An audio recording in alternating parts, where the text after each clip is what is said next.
It's time. The Iowa caucus is tonight. And the pro-life movement has lost a great warrior, a great general.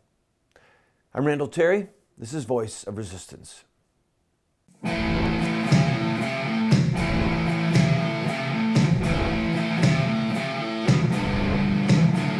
Those who forsake the law praise the wicked. Those who uphold the law resist them. Welcome to the Voice of Resistance. Here's your host, Randall Terry. Before we begin looking at the upcoming Iowa caucus and the entire presidential election, I wanted to pay a moment of tribute to an old friend and a great pro-life warrior, Roy McMillan. Roy McMillan fought for the lives of babies, literally saved hundreds of lives standing in front of abortion mills day after day, week after week, month after month, year after year. His wife, Dr. Beverly McMillan, was a former abortionist and helped to open the first abortion mill in the state of Mississippi, if my memory is correct. And she converted to Christ, left the killing of children. Roy and her ended up getting married. Talk about an incredible story. And together, they saved hundreds of babies. Roy would say, my wife is an OBGYN. If you can't afford medical care, we'll take care of you for free. And they did. And together, they saved hundreds of babies from the abortionist's knife. Roy was arrested many times in Operation Rescue and in rescues that he led both in Jackson and he participated in other parts of the countries. He was fearless, he was prophetic, and he will be sorely missed. And we are putting together a montage of testimonies of how Roy impacted people's lives. And when that is finished, we will let you know about it. We'll probably air a clip or two on this program, and we'll put it on our website for you to see what a great and courageous man he was, and a man who was always encouraging to me. I founded Operation Rescue, as you probably know, but in the early days, I was a man in my late 20s, and early 30s, and Roy was 15, 16 years older than me, so he was able to pat me on the back, encourage me, challenge me, and just be a real support and a strength. He will be sorely missed, and we grieve with his wife and his daughter. Tonight, the Iowa caucus. The Democrats actually gather in rooms, hundreds of rooms across the state of Iowa, and they look at each other. From 7 to 9 p.m., they look at each other, and somebody will stand up and say, here's why we need to vote for Hillary Clinton. Then someone will stand up and say, here's why we need to vote for Bernie Sanders. And then they will say, okay, everyone, let's separate, and they'll scooch over to one side of the room, those who want to stand with Hillary, vote for Hillary, and the others will go to Bernie Sanders. If neither side has 15% of the people in the room, then they have to take another vote. And then anyone who's uncommitted, because there can be a part of the room that where uncommitted people stand, then they begin to lobby their friends and their neighbors, say, come and join us. No, come and join us. Bernie would do a better job than Hillary. No, Hillary's got more experience. Yeah, Hillary's going to get indicted. It can be very exciting. It can be funny. It can be intense. And it can be a little bit ruckus. Clearly, if somebody starts saying that Hillary could be indicted, tempers can flare. So that's how the Democrats do it. And it takes time, 2-hour window. It's all done in public. It's not a secret ballot. So just imagine the peer pressure that's there, the family pressure, the neighbors. Very unique process. The Republicans, on the other hand, will gather, they'll hear speeches from representatives, and then they cast a secret paper ballot for whoever it is that they want, and then they go home. That's it. So tonight, into the early hours of the morning, we'll probably know who won for both primaries, the Democrat and the Republican primary. I'm going to take a quick break. When we come back, we will crunch the numbers. Don't go away. I'm Randall Terry. This is Voice of Resistance.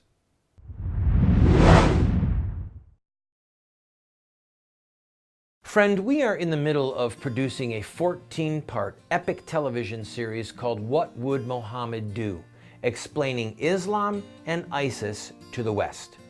I have a master's degree in international terrorism, and I have studied ancient Islamic texts for over a decade. And we are going to do a very paced and a very scholarly look at Muhammad's life and see the connection of his life to today's headlines. Well, we need your help on 3 levels. 1, we need help with some security measures. 2, we need help with some gear for the studio. And 3, we need help with some computers. I'm inviting you to go to the GoFundMe site that you see on the screen and watch the pilot for episode 1. You'll get a feel for what it's going to be, and I promise you, you're going to be excited, you'll be challenged, and you're going to want your friends to see it. And then after you've seen it, give what you can to help us with this project. Thank you.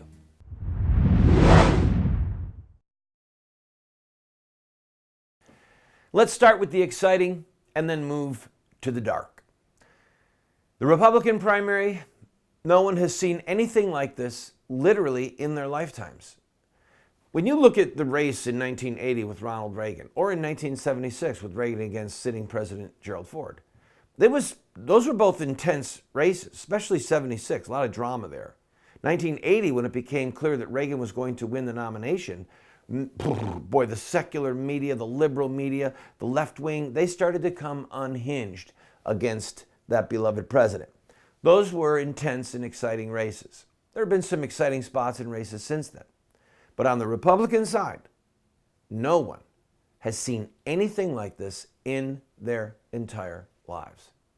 And that, of course, is because of Donald Trump.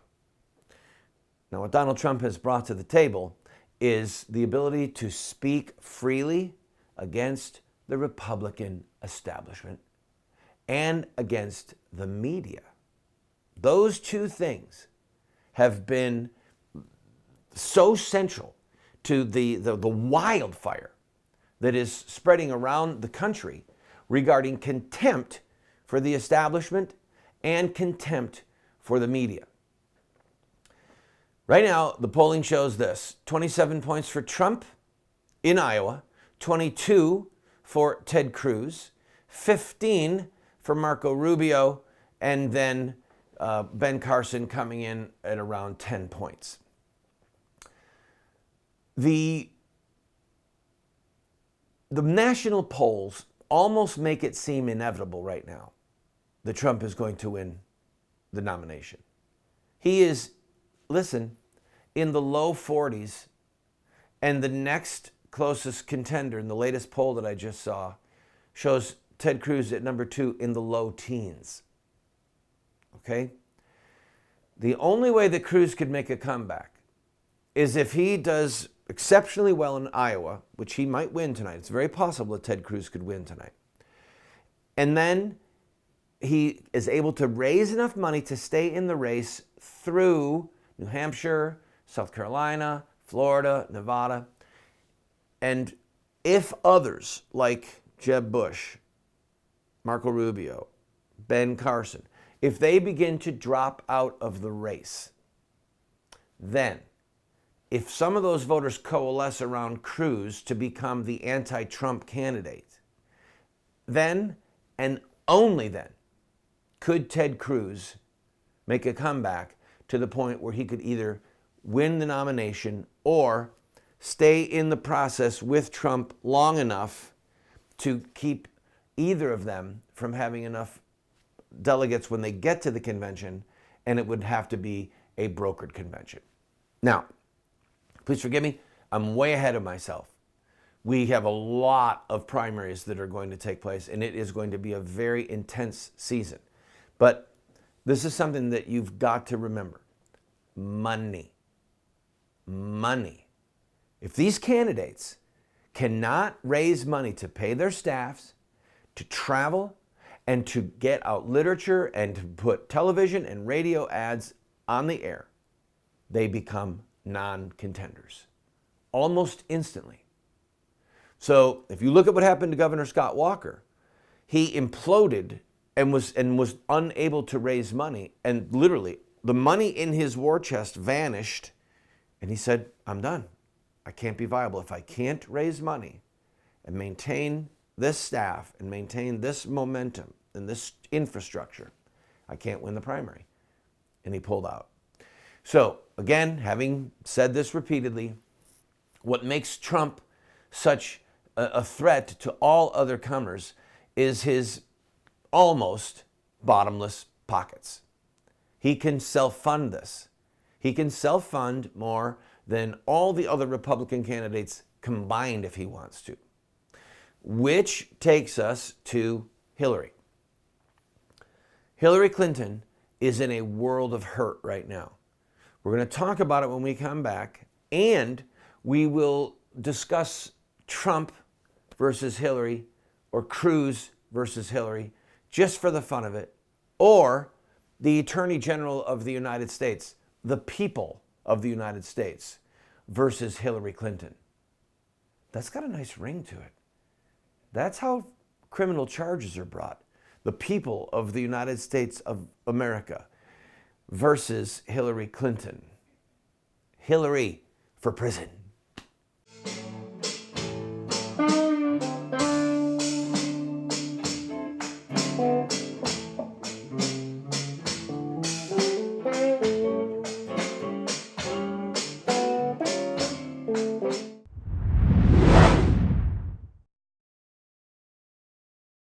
Supreme Court Justice Clarence Thomas referred to John Locke twice in his dissent in the Obergefell decision. John Locke is referred to as the philosopher of American liberty. He was a genius, and he not only believed in natural law, but he believed in revealed law, the Word of God, the law of God. And he is one of the two most influential philosophers on the founders of this republic. We are offering you this book, and I'm going to give you my book as well, The Sword. The Sword, the subtitle is The Blessing of Righteous Government and the Overthrow of Tyrants. It looks at what is the legitimate purpose of government and when is it our right to overthrow government like they did with the Declaration of Independence. We will send you these two books if you simply pay for the shipping and handling, $8, and then give whatever else you want. And by the way, the $8 doesn't cover our cost, but if that's all you can afford, we'll send them to you for the $8. God bless you.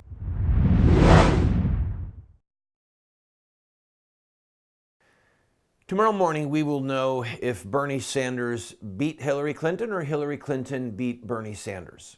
1 week from now, the New Hampshire primary will take place, in which Hillary will lose handily to Bernie Sanders if the polling data is correct. She will lose by steep double digits. But again, I'm getting ahead of myself. Hillary has some serious problems.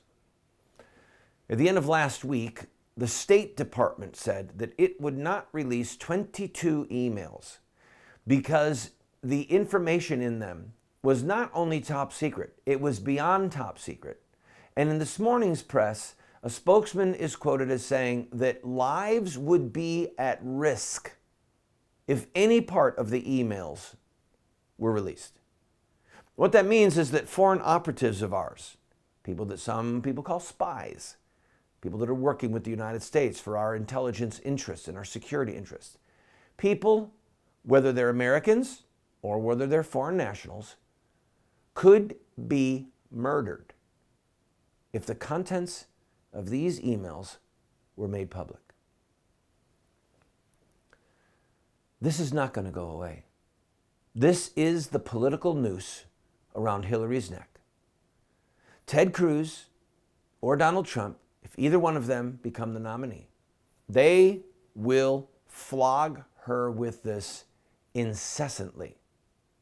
And what else is going to come out is that Hillary parlayed her time at the State Department as Secretary of State for money. Money to the Clinton Foundation. Millions upon millions of dollars.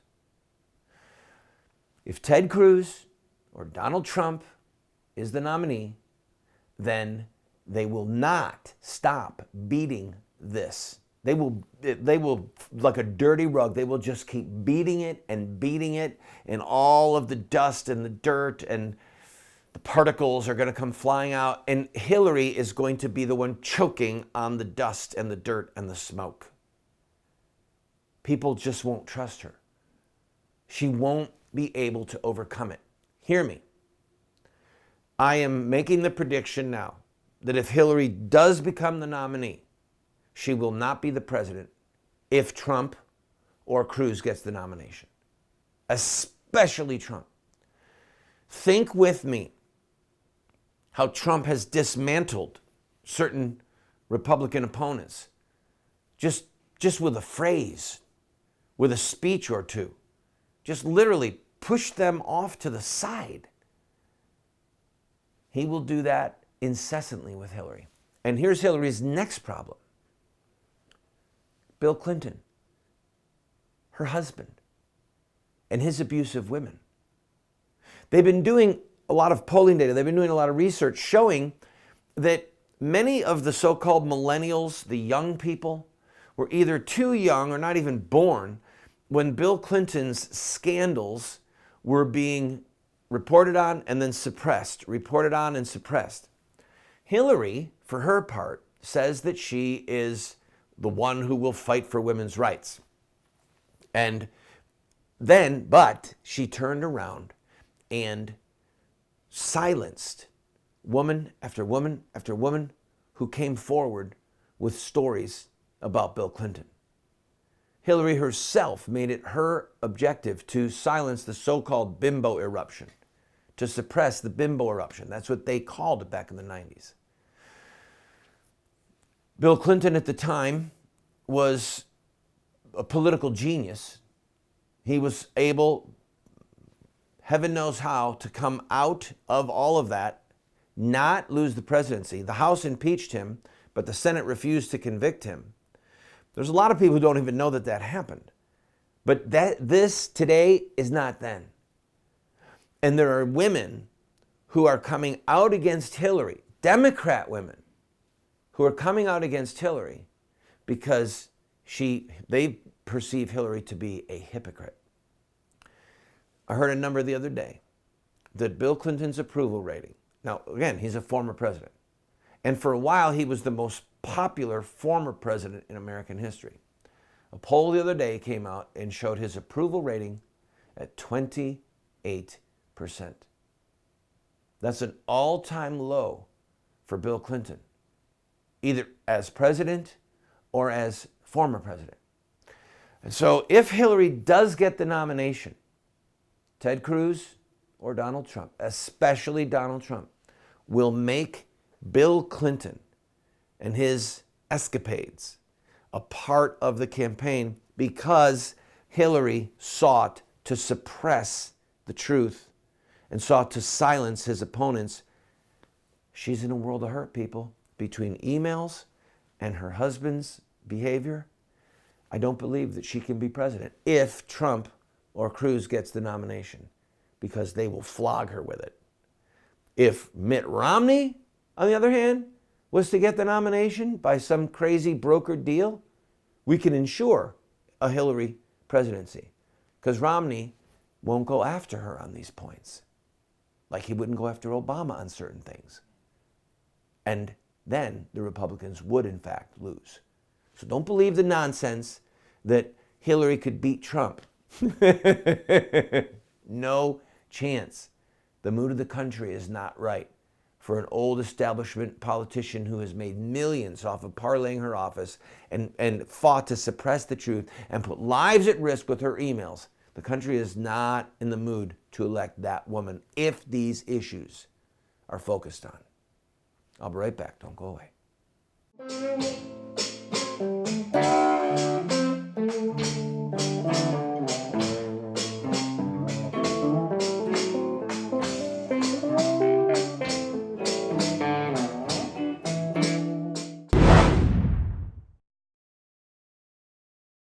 Friend, this TV show represents a mission.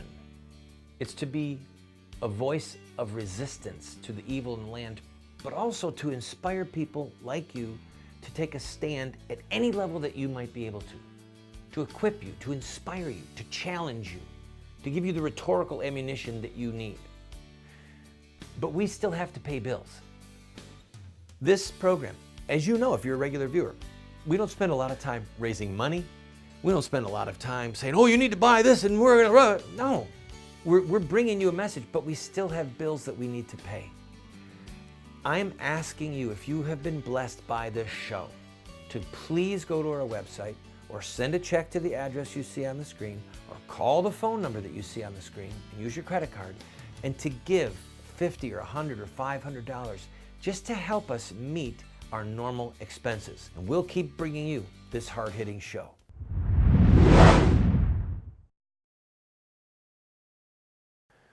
A warrior can in part be known by their scars, by their battle scars. Youth would keep some people from having battle scars, but old age, if someone pretends or poses to be a warrior, a fighter for truth, then they will have battle scars. And I'm speaking figuratively, of course, but in the culture wars, we, the church militant, if we engage, if we attack the gates of hell, then we're going to have backlash. Paul said, all who live godly in Christ Jesus shall suffer persecution. Jesus said, blessed are you when men hate you and revile you, cast your name out as evil, separate you from their company, say all manner of evil against you falsely. If they do all this for righteousness' sake, because you stood for righteousness, then great is your reward in heaven. All right, put in simple terms, if someone is in fact fighting for what is right, that means that they'll have evil things said about them. That's one of the scars, the battle scars you'll have. False accusations. They separate you from their company. What does that mean? Well, it means that you're not invited to the party. If there's a party, you don't get the invitation. We're separating you from our company. They don't eat with you at work on the lunch break. All right? They revile you. That means that people will publicly speak against you, whisper about you behind your back, say all manner of evil against you, falsely, or telling the truth. That person stood up and said that women don't have the right to choose, and they're a jerk. They're one of those anti-abortion jerks, okay? These are battle scars. And if you live godly in Christ Jesus, and you fight against the works of the devil, and you fight for the lives of the innocent, and for the commandments of God, you will have scars. Theologians call the church here on earth the church militant. The church at war with the world, the flesh, and the devil. All of us are sinners, redeemed by God's grace. But even then, as St. Paul wrote, I have this war going on inside of my members, my spirit fighting against my flesh. So part of the struggle that we all have in the church militant is our individual war against our own sins, our own sinful nature, the things that tempt us. But it doesn't end there. And our duties to God don't end there. There are many people who believe that America will not be saved, that it will not be redeemed, that it will not be retrieved from its downward slouch and slump and now picking up speed into the jaws of hell. That the blood of the innocent babies crying out, that the offense of homosexual marriage, of so-called same-gender marriage, that these sins are going to spell the doom of the United States. And what that looks like, we don't know. We'll talk about that on another day. What the judgment of God on a transcontinental country with such unimaginable wealth, what that judgment will look like. But if they're true, if they're right, and America is going to be judged, well, even when the Roman Empire was judged, there was still an ash heap. And it was the church that was left standing on the Roman Empire, ash heap, the rubble. And then the rebuilding began. Either we're going to rescue this country because we're part of the church militant, or if the country collapses at some level, we're still going to have to struggle to restore righteousness and justice in the earth. We're still going to have to fight for what is right as the church militant. We need to focus on that and do our part and accept the fact that there'll be scars because of our battles.